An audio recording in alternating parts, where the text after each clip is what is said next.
Hello students, in last lecture we have seen C program development lifecycle, functions as building blocks, then we have defined C character set, and after that we have started tokens. From tokens topic we have completed keywords and identifier type of tokens. Now today we will start next tokens. The next type of token is variable. Whenever we are writing programs, then that program is for operations on some data. So we are using data in the programs for manipulation. Then that data should be stored in memory. Therefore, C allows to the programmer to give name to the memory location where data is stored. So whenever data is stored in the memory, to that memory location we can give a name, and by that name the memory location is identified. So basically variable is nothing but an identifier, and it is used to store a single data atom. Next thing is, the data stored in a variable can be numerical value or a character value or character constant. Another definition of variable can be, it is a name given to the memory location where data is stored. Whenever data is stored in a variable, then during the execution of that program, data should be assigned to that variable. And whenever program execution going on, after some operations, the variable's value can be different at different times whenever different operations can be used by the program. In a program, if we want to access the value stored in the variable, then that value can be accessed anytime whenever we refer name of the variable. So by using variable name, we can access the value and we can perform any operation on that value. Now let us see the rules to define a variable. Basically, a variable is an identifier. Therefore, all the rules for identifier are applicable for a variable.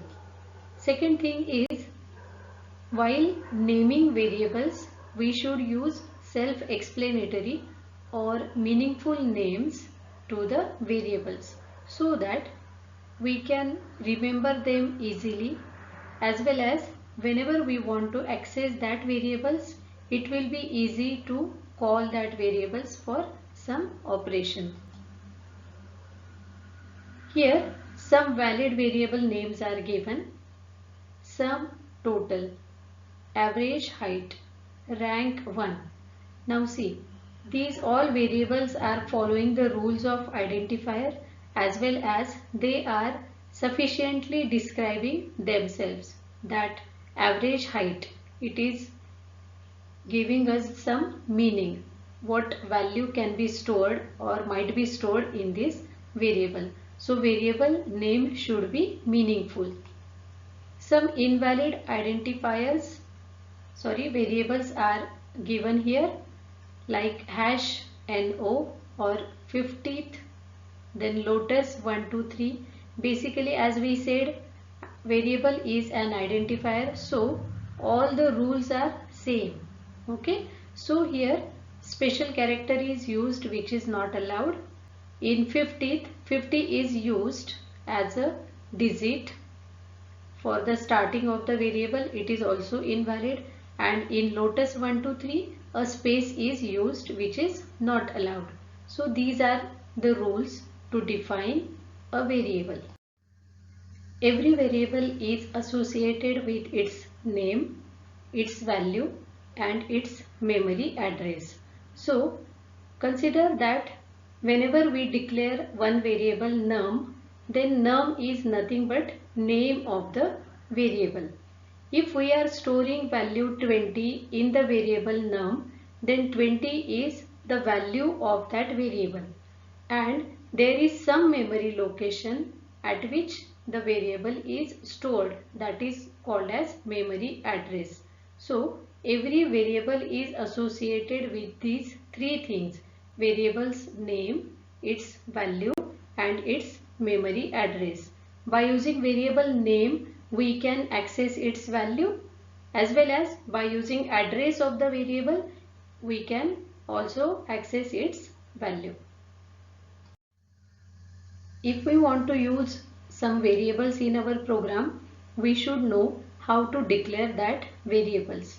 There are two things: declaration of the variable and use of the variable. So before using any variable, it should be declared in the program.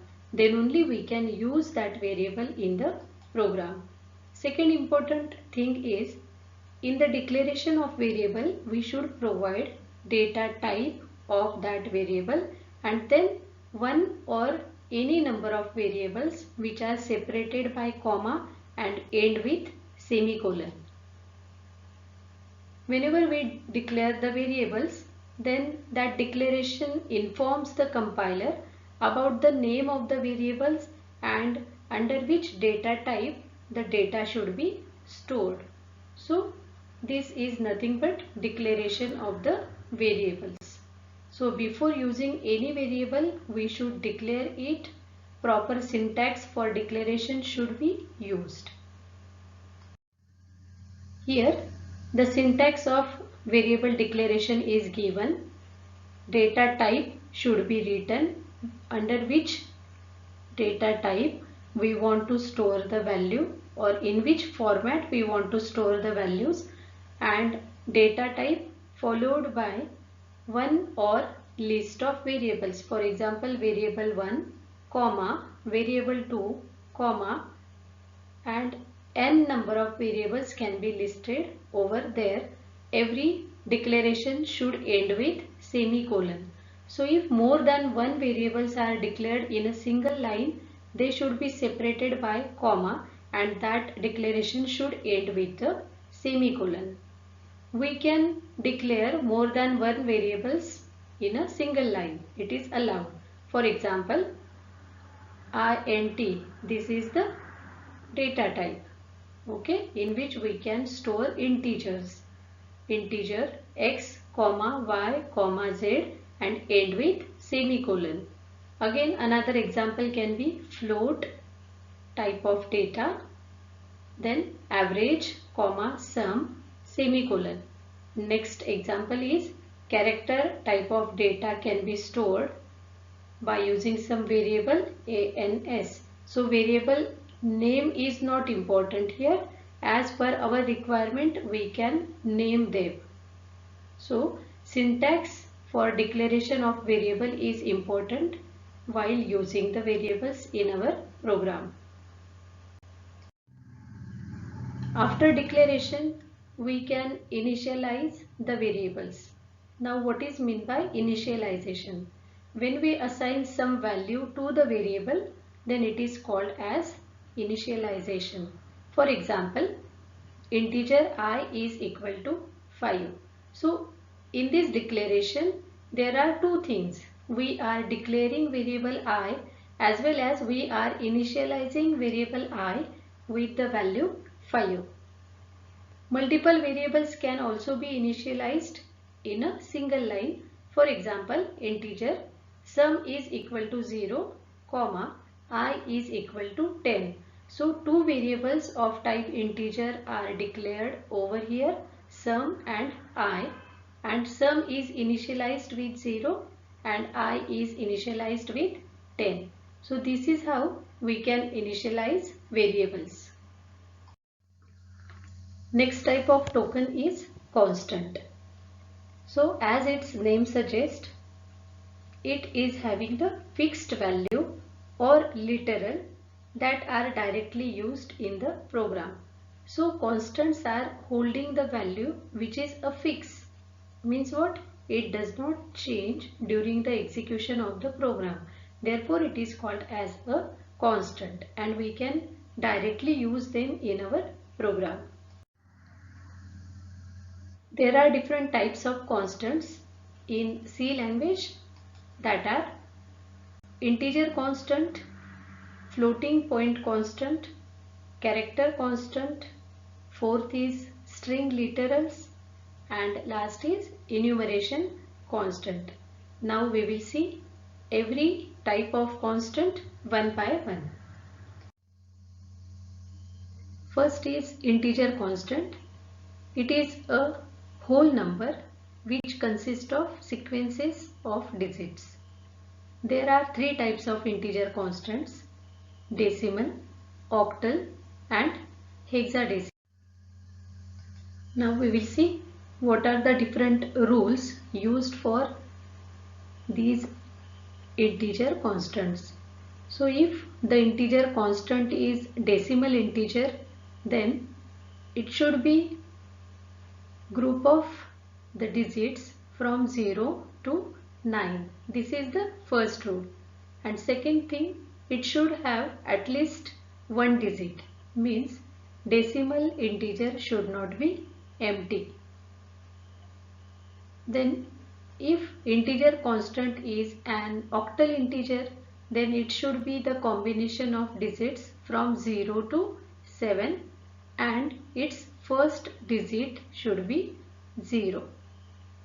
Third, if the integer constant is of type hexadecimal integer, then it should be the combination of digits from 0 to 9 and the letters from capital A to capital F. And second rule is it should begin with 0x or 0 capital X. So these are the rules which we should remember while declaring decimal integer, octal integer and hexadecimal integer. Now there are some of the rules which are common to all. That is, every integer constant must not have decimal point because it is holding whole number. That integer constant can be positive or negative. No any comma or blank is allowed in the declaration. And here some of the valid examples and invalid examples of each type are given. So you can go through these examples so that you can understand what is the exact difference between these integer constants. Second type of constant is floating point constant. Now as it is floating point constant, it can have real numbers with decimal point or an exponential or both. And its features are, it have a decimal point and digits from 0 to 9. As it is a constant, it is made up of digits from 0 to 9, and as it is holding floating point or floating number, it is having decimal point. The number can be positive or negative. As per the earlier rule, no any comma or blanks are allowed in floating point constant, and before and after of the decimal point we can change number of digits. Means before the decimal points we can change number of digits, and same thing after decimal point. Now we will see what is exponential notation. It is used to represent real numbers, means the numbers which are having decimal point. But these are used if the value of the constant is either too small or too large. The syntax for using exponential notation is mantissa E exponent or mantissa capital E and exponent. Therefore, the part which is to the left of E is called as mantissa and to the right of E is called as exponent. So, in exponential notation, the mantissa and exponential should be separated by letter E, which is given in the syntax. Mantissa can be positive or negative. Then exponent should have at least one digit, means it should not be null, and it can be positive or negative. Now we will see one example. The number is 231.78. Now we want to convert it into exponential notation. So this decimal point is shifted 3 positions to the left. Therefore we can write this number as 0.23178 E, and as the decimal point is shifted by 3 positions, after E we can write 3. So actually this number is representing 231.78 into 10 raised to 3.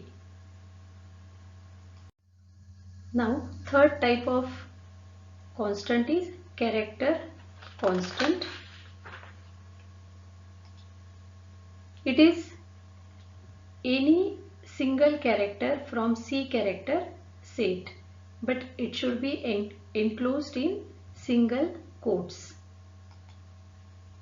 The value of the character constant is internally stored as a numeric value or ASCII value of that character.